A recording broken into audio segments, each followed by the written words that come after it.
Hello বন্ধুরা, good morning. আমি সঙ্গীতা। আমার নতুন একটা ব্লগে তোমাদেরকে অনেক অনেক ওয়েলকাম আর ভালোবাসা। কেমন আছো তোমরা সবাই? আশা করছি ভালো আছো আর সুস্থ আছো। আমরাও না বেশ ভালো আছি।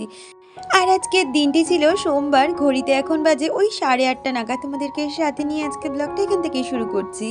আই হোপ ব্লগটা তোমাদের একটু হলেও ভালো লাগবে। সকালটা অনেক আগেই শুরু করেছি। ওই উঠেছি 5:30 নাগাদ। দুষ্টুর স্কুল ছিল, সাথে তোজোরও স্কুল ছিল। তোজোকেও তোজোর পাপা স্কুলে দিয়ে এসে ও কিন্তু স্নানটাও সেরে নিয়েছে। আজকে যেহেতু সোমবার, ওর পুজো দেওয়ার দিন, ও ওইদিকে পুজো দিতে বসেও পড়েছে। আর কি জানো তো, আমি ওইদিকে মশারিটা খুলে একটু জানলা দিয়ে উঁকি মেরে দেখলাম কি জানলাটা খোলা যাবে কিনা। বাইরে বীভৎস পরিমাণে ঠান্ডা আর খুবই কুয়াশা, তার মধ্যে দিচ্ছে একটু হাওয়া। তো যার জন্য আর জানলাটা খোলার রিস্ক নিলাম না।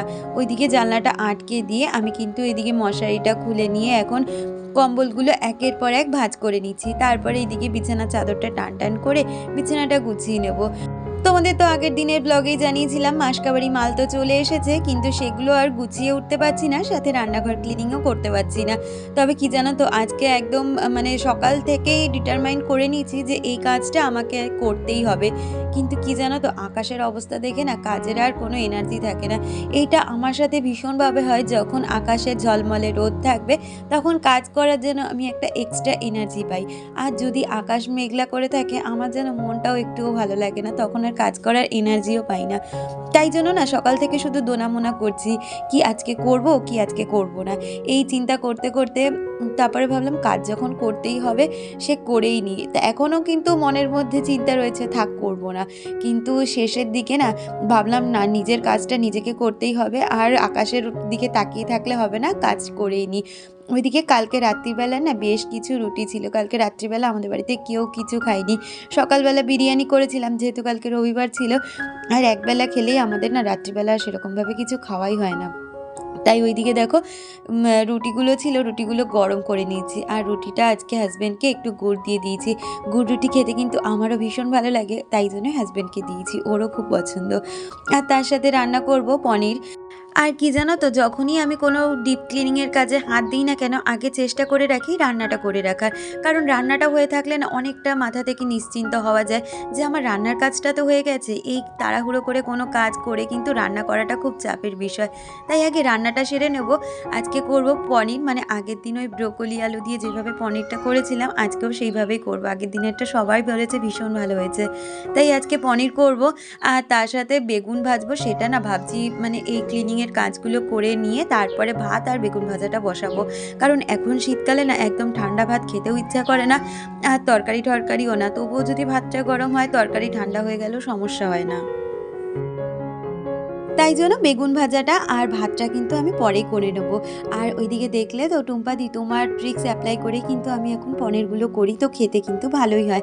ওইদিকে পনিরগুলো কেটে ভালো করে ভাজা ভাজা করে নিয়ে একটু নুন জলে, মানে উষ্ণ গরম জলে নুন দিয়ে ভিজিয়ে রেখেছি। আর তার সাথে ব্রোকলিগুলো ভেজে নিচ্ছি আর আলুগুলো। মানে তাড়াতাড়ি রান্না যত তাড়াতাড়ি সারতে পারবো তত তাড়াতাড়ি কিন্তু আমি কাজে হাত দিতে পারবো। আর সত্যি কথা বলতে বাইরের অবস্থা ভীষণ খারাপ, খুব ঝোড়ো হাওয়া দিচ্ছে। আমার তো মনে হয় ভিতরে তো 2-3টে জামা পরেছি, সাথে সোয়েটার পরেও আমার কাজ হচ্ছে না, তার ওপর দিয়ে আবার চাদর দিয়েছি। কি আর করবো বলো, আমি এমনিই শীত কাতুরে, তার মধ্যে এত ঠান্ডা আর যেন আমি নিতে পারছি না। তবে খবরে তো বলছে এবারে নাকি রেকর্ড ঠান্ডা, মানে এইরকম ঠান্ডা বিগত অনেক বছরই পড়েনি। সত্যি কথা বলতে আমিও এই ঠান্ডাতে কাবু হয়ে যাচ্ছি। আর কাজগুলো করব কি যুবশুভ হয়ে, মানে শুধু বসেই থাকি এরকম একটা ব্যাপার। তো ওইদিকে দেখো মশলাটা ভালো করে কষিয়ে নিয়ে আদা জিরে বাটা, সামান্য একটু চালমগজ আর সাদা তেল দিয়েছিলাম। এইভাবে কিন্তু মশলাটা করে নিয়েছিলাম। আর মশলা কষিয়ে ভালো করে আলু ব্রোকলি দিয়ে কিন্তু তরকারিটা রান্না করে নিয়েছি। আর ওই যে বললাম খাওয়ার আগে ভাত আর বেগুন ভাজাটা করে নেব। আর এদিকে দেখো জোর কদমে কিন্তু এখন লেগে পড়েছি রান্নাঘর ক্লিনিংয়ের কাজে। আর প্রতি মাসেই তো এই কাজটা করে থাকি। গরমকালে যদিও বা অনেকবার করেই করতাম, মাসে অন্তত 2বার তো হতোই ডিপ ক্লিনিংয়ের কাজ, তবে এখন একবার করেই করে নিই। আর রান্নাঘর ডিপ ক্লিনিংয়ের কাজটা আমি কিন্তু তখনই ধরি যখন আমার মাসকাবারি মালটা চলে আসে। তখন কন্টেনারগুলোও অনেকটা প্রায় খালি হয়ে যায় মাসের শেষের দিকে। আর তখন কন্টেনারগুলো নামিয়ে মাঝামাঝি করতেও আমার সুবিধা হয়। খুব একটা কিছু আমার কিন্তু বাইরে মানে বাটি বাটি করে রাখতে হয় না। আমাকে বনিতা কমেন্ট করেছে, সে লিখেছে একদমই ঠিক বলেছে, দুপুরে ভাত ঘুম দেওয়ার পর বিছানা থেকে নামার একদমই ইচ্ছে করে না। দিভাই পুরো ভিডিওটা খুব ভালো হয়েছে। এটা তো আমার ভীষণ বড় রোগ জানো না, এই দুপুরবেলা ভাত ঘুম দেওয়ার পর, যদিও বা আমি দুপুরে না ঘুমাই না, একটু ফোন টোন দেখি, তবুও ওই যে বিছানায় যে উঠে পড়লাম আর কম্বলের ভেতরে ঢুকে গেলে আর আমার যে নামতে কি কষ্ট হয় তোমাদের কি আর বলবো। তো যাই হোক, ওইদিকে কন্টেনারগুলো নামিয়ে নিয়েছি আর যে কটা মশলা রয়েছে সেগুলো এরকম বাটি বাটি করেই রেখে দিচ্ছি, আর তারপরে কন্টেনারগুলো সমস্ত নামিয়ে মেজে ধুয়ে নেব। আমার মনে হয় আমার মতন সাংসারিক মেয়েদের সংসার সাজাতে তো ভীষণ পছন্দ, সাথে কিন্তু আমি যেরকম মানে আমাদের মেন ঘর যেভাবে গুছিয়ে রাখি সেভাবে কিন্তু আমি রান্নাঘরটা প্রতিটা কোণা গুছিয়ে রাখার চেষ্টা করি। তবে ওই যে তোমাদের সাথে শেয়ার করি না, একটা অনেক বড় স্বপ্ন দেখছি, জানি না স্বপ্নটা কবে বাস্তবায়িত করতে পারবো। যবে আমি স্বপ্নটা বাস্তবায়িত করতে পারবো তবে তো তোমাদের জানাবোই। সাথে রান্নাঘর ঘিরে কিন্তু আমার প্রচুর স্বপ্ন রয়েছে, যদিও বা রান্নাঘরে যে সমস্ত জিনিসগুলো এখন দেখছো সেগুলো কিন্তু আমি আমার বিয়ের পরই ধীরে ধীরে অল্প অল্প করে করার চেষ্টা করছি। যেমন গ্লাস কন্টেনারগুলো অথবা এই ছোটো ছোটো যে কন্টেনারগুলো, এগুলো বলতে পারো আমার খুব শখের জিনিস, আর এগুলো মানে আমার খুব মায়া এগুলোর প্রতি। এখান থেকে যে গ্লাস কন্টেনার যদি আমার কিছু ভেঙে যায়, যদিও বা আমার একটা কন্টেনারের ঢাকনা ভাঙা হয়েছে, যার জন্য কন্টেনারটাই বাতিল করতে হয়েছে, আর ওইগুলো যদি ভেঙে যায় সত্যি কথা বলতে আমার ভীষণ কষ্ট। এগুলো না আমি বলতে পারো নিজের ওই সেভিংস থেকেই করি। আর যখন দেখবেন নিজের সেভিংস থেকে যখন সংসারের জন্য কিছু করব তার কিন্তু আনন্দই আলাদা।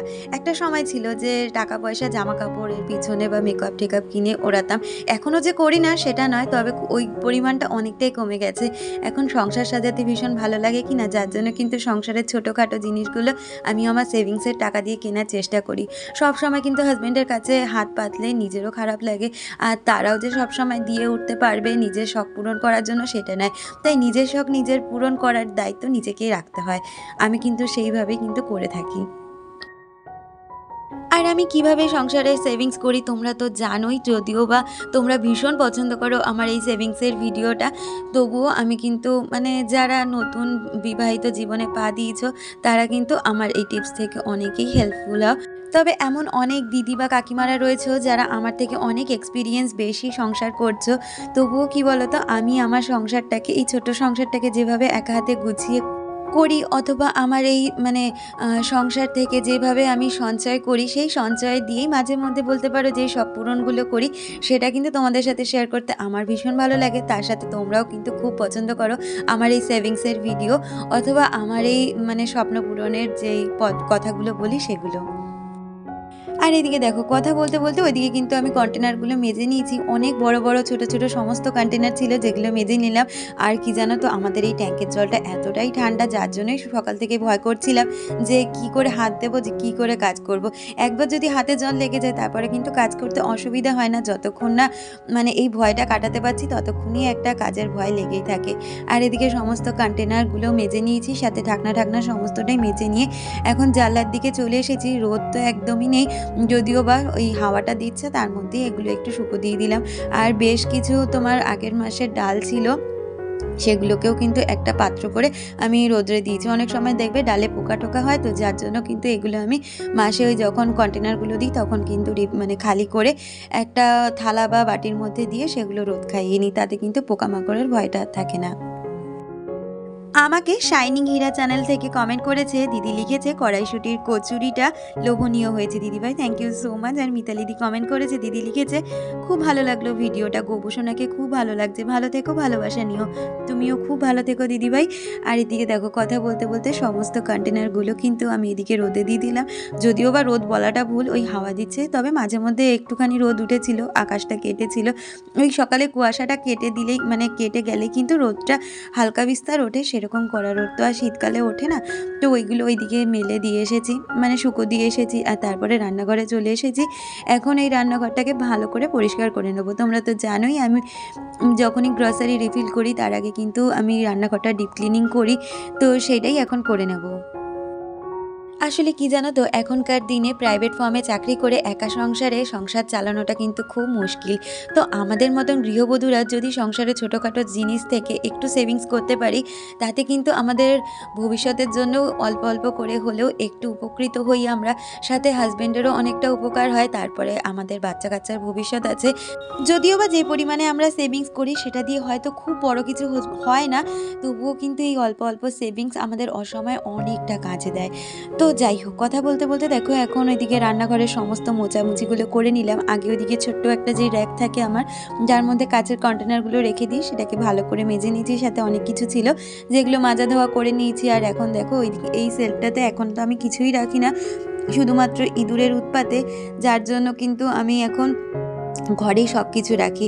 তবুও কী বলো তো, রান্নাঘরে রয়েছে তো জিনিসটা অগোছালো নোংরা হয়ে দেখতেও খুব খারাপ লাগে, তাই যখন পরিষ্কার করি একেবারে কিন্তু পরিষ্কার করে নিই। তার সাথে দেখো এদিকে গ্যাস কাউন্টারটা, ওয়ালটা ভালো করে আগে একটু স্ক্রচ ব্রাইটে সাবান লাগিয়ে ভালো করে কিন্তু পরিষ্কার করে নিয়েছি। আর তারপরে ভিজে ন্যাকড়া দিয়ে সুন্দরভাবে এটা মুছে নেব, তাহলেই কিন্তু খুব সুন্দরভাবে পরিষ্কার হয়ে যায় একদম। আমাকে পায়েল কমেন্ট করেছে, সে লিখেছে এইরকম কড়াইশুঁটির কচুরি দেখে জিভে জল চলে এলো, খুব সুন্দর হয়েছে। তোজো বাবাকে খেলাধুলা করতে দাও, এটাই তো বয়স। ঠান্ডাতে খুব সাবধানে থেকো, সুস্থ থেকো। Happy new year. Happy new year তোমাকেও গো। ওকে যে খেলতে দিই না সেটা কিন্তু একদমই ভুল কথা, দিতে হয় না জানো তো, খেলা এমনিই ও শুরু হয়ে যায়। স্কুল থেকে এসে ওই ড্রেস খোলার পরে যতক্ষণ না চান করাবো ততক্ষণ তো খেলবেই। আর এই কদিন তো স্কুল ছিল না, এই কদিন সারা দিন বলতে পারো শুধু খেলেই গেছে, পড়াশোনার নামগন্ধটুকু নেয়নি। আর কি জানো তো, এখনকার তো আর বাচ্চা কাচ্চাকে শুধু পড়াশুনো দিয়ে কিছু করানো যায় না, কারণ পড়াশুনোর তো কত মানুষই করে, সবাই কি আর চাকরি বাকরি করতে পারছে, তার সাথে এক্সট্রা অ্যাক্টিভিটিরও প্রয়োজন আছে। তবে আমাদের তোজো কিন্তু ভীষণ ভালো ক্রিকেট খেলতে পছন্দ করে। ও যে খেলতে ভালো পারে সেটা বলবো না, তবে ওর খেলার ওপর মানে ক্রিকেট খেলার ওপর ভীষণ ন্যাক রয়েছে, যার জন্য কিন্তু ওকে ভাবছি খুব শিগগিরই ক্রিকেটে ভর্তি করব।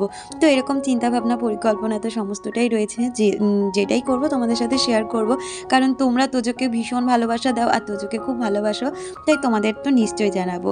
আমাকে সুলাতাদি কমেন্ট করেছে, দিদি লিখেছে, দিদি রান্নাগুলো খুব সুন্দর হয়েছে আর তোমার ভিডিও দেখতে আমার খুব ভালো লাগে। দিদি আমার ঘরেও গপু আছে আর আমার একটা ছোট মেয়েও আছে, সে না ভীষণ দুষ্টু হয়েছে, আমি কি করব ভেবেই পারছি না, সারা দিন আমাকে পাগল করে দেয়। তোমরা খুব ভালো থেকো, তোমরাও ভীষণ ভালো থেকো। আর বাচ্চা কাচ্চা তো একটু দুষ্টু হবে বলো, মা হয়ে তো একটুখানি সহ্য করতেই হবে। তো আমার ছেলে তো দেখো এখন যথেষ্ট মোটামুটি বড় হয়ে গেছে, তার তো দুষ্টুমি মানে প্রচণ্ড পরিমাণেই করে, তবুও যে সহ্য করি। আর তোমাদের একমাত্র মনের কথা বলার সঙ্গী পাই, তাই তোমাদেরকেই শেয়ার করি। আর দেখো এদিকে কথা বলতে বলতে আমি কিন্তু বিকালের মালেও চলে এসেছি, ওই যে বললাম না গ্রসারিগুলো সব চলে এসেছে।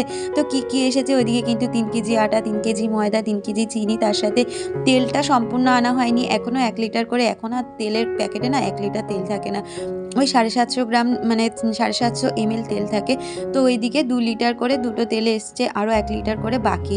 আর এদিকে যা সমস্ত জিনিস এসছে সেগুলো তো তোমাদের সাথে শেয়ার করছি, সাথে এগুলো এখন রিফিলিংও করে নেব। আর আমি সবসময় তো তোমরা জানোই রিফিলিংয়ের কাজটা বিকালবেলা করেই করার জন্য পছন্দ করি, তাই এখন রিফিলিংয়ের কাজটা করে নেব। যদিও বা বিকালবেলা কোনো কাজ করতে ইচ্ছে করে না, কিন্তু যেই কাজগুলো থাকে সেগুলো তো করতেই হবে, তাই না?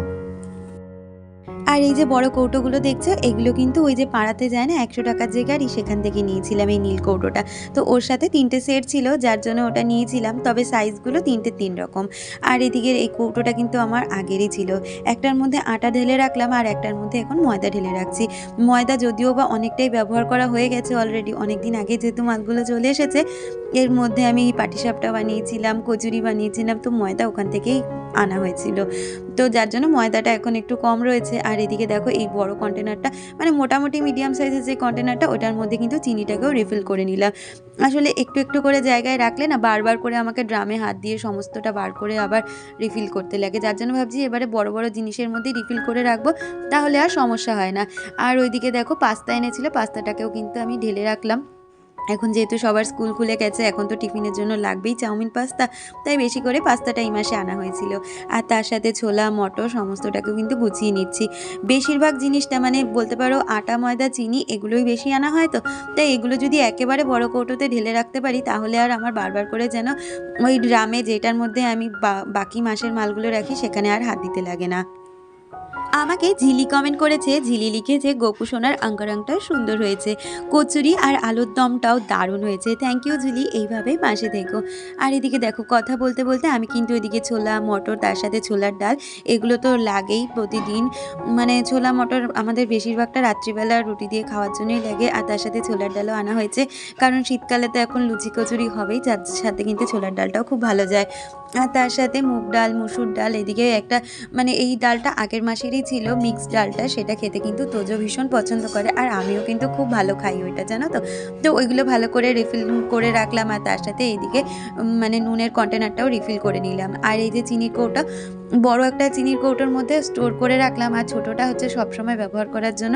চা চিনিটা আমি আলাদাই রাখি, কারণ চা চিনি তো আমাদের নিত্যদিনের ব্যবহৃত জিনিস, তো এগুলো ছোটো কৌটোর করতে মধ্যে রাখলেই সুবিধে হয় আমার ব্যবহার করতে। তো চা চিনি দেখো এদিকে কিন্তু আলাদা করে আমি গুছিয়ে নিচ্ছি। এরপরে ছোট কন্টেনারগুলোর মধ্যে প্রতিদিনে যে গোটা মশলা, গুঁড়ো মশলাগুলো লাগে সেগুলোকে গুছিয়ে নেব। এদিকে আগের কিছুটা গোটা জিরে ছিল, সেটাকে আগে ঢেলে নিলাম, আর তারপরে এই মাসে যে জিরেটা আনা হয়েছে সেটা ঢেলে একেবারে কন্টেনারটা পুরো রিফিল করে রাখবো।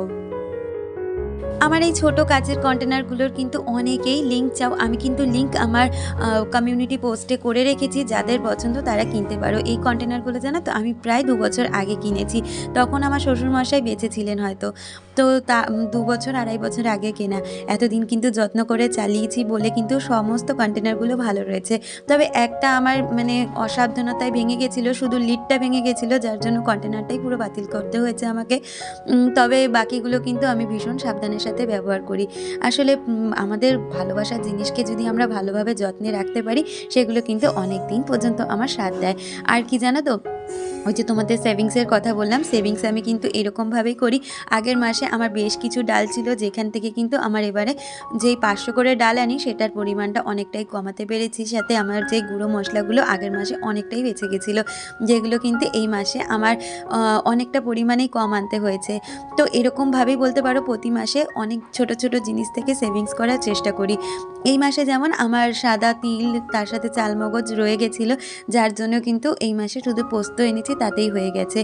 আসলে আমাদের নিত্যদিনের মানে জীবনযাত্রার ওপরেই কিন্তু নির্ভর করে অনেকটা সঞ্চয়। তো আমরা কীরকম খাচ্ছি, কতটা পরিমাণে খাচ্ছি, রান্নায় কতটা পরিমাণে মশলার সাথে তেল ব্যবহার করা হচ্ছে, এগুলো কিন্তু ডিপেন্ড করে সেভিংসের ক্ষেত্রে।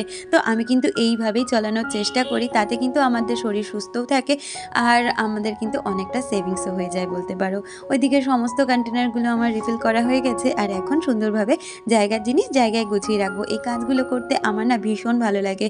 আর সত্যি কথা বলতে মাসের প্রথমে সমস্ত কন্টেনার যে রিফিল থাকে, সমস্ত ঘরটাই যেন একদম ভরা ভরা মনে হয়।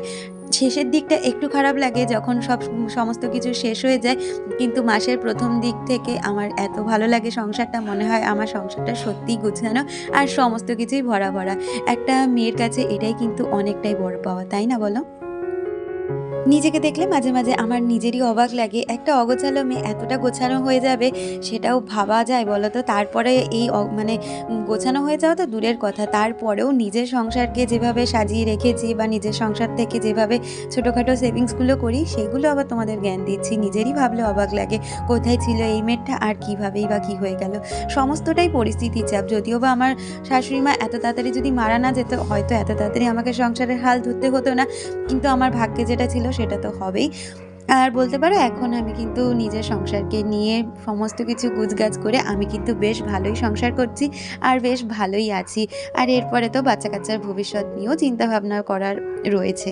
তো এইদিকে দেখো মশলার কন্টেনারগুলো তো এদিকে রাখতে পারি না, ইঁদুরের উৎপাতে, যেহেতু প্লাস্টিকের কন্টেনার ওরা খেয়ে নেয়।